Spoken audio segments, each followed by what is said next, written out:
I want to talk to you about knowing your audience.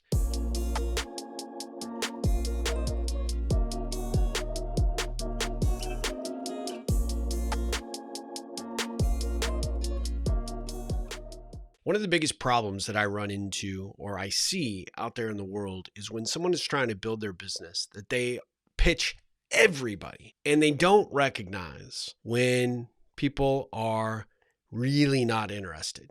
And they probably would know they wouldn't be interested if they actually took the time to get to know them first, instead of trying to pitch them like they're a possible prospect for their product or service. This happens all the time. You go to networking events or you're at a business function. The excitement of trying to let people know what you do, your product, your service, it's natural, right? You want to get your stuff out there. And in your enthusiasm, you fail to recognize the audience that you're with. I was at a networking function recently where almost instantly after introductions were made, this person started pitching, started asking very sales specific questions to sort of narrow a problem that they suspected I had. And that, of course, led to how and why they were so fortunate to meet me, because they had a solution for it. I got it.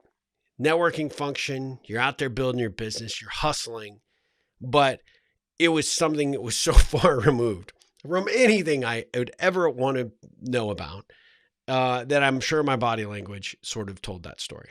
But instead of reading the body language for lack of interest or probing, hey, is this at all of interest to you? Like, that would have been a great question. When they noticed my attention sort of waning a little bit, they doubled down, pushed harder, sort of tried to force the round peg into a square fitting, or a square peg into a round hole. How about that? Did not work. Uncomfortable, painful, and one of those situations where no matter what I tried to do to extricate myself from the situation, they just kept talking. That situation, I won't tell you how I decoupled myself from it. However, I will say I did get away finally. But this person went on to do it throughout the night, and I watched over and over and over again. And it was so painful. Now, if you're out building your business and you're proud of what you do, you're building your brand, your responsibility is to grow your customer base. I get that. But not every person that you're going to encounter out there in the world is going to care about what you do.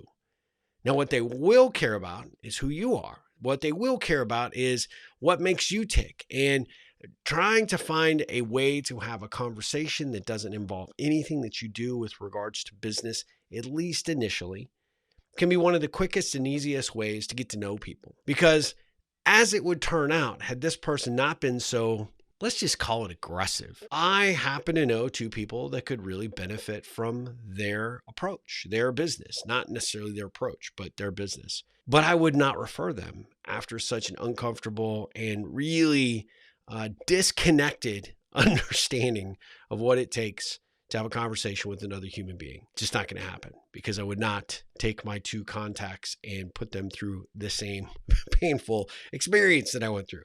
But that's a miss, right? That is a huge miss, because had this person picked up on the fact that maybe I wasn't interested, or better yet, didn't even start there, got to know me, what brought me to that event, what was I interested in there, a little bit about who I am, a little bit about sort of where I spend my time and energy and attention, without directly asking me, so what do you do? We might have had a very nice, pleasant conversation that might have eventually turned to business, would have allowed me to naturally inquire about what they do, and hopefully with some forethought, not for them to have just this experience of verbal diarrhea and pitch. And even though I wouldn't be a prospect for them, I might lead them to two prospects. So when you think about how you conduct yourself, how you want to build your business, how you go about representing whatever it is that you do professionally, realize this: nobody cares until you give them a reason to care. And the only reason that they will care is because they care about you first. So go out there and conduct yourself accordingly. Build connections like a human, not like a pitch master or a salesy salesperson. Be yourself. Allow your conversations to evolve. And if it's intended and it's going to happen, it will. Be patient. Go create the positive ripples out there, and you will not ever have to look for the business because the business will find you. Until next time, my friends, go out there, make a difference in the world, make a difference in someone's life. You'll end up making a difference in your own life. And as always, ripple on.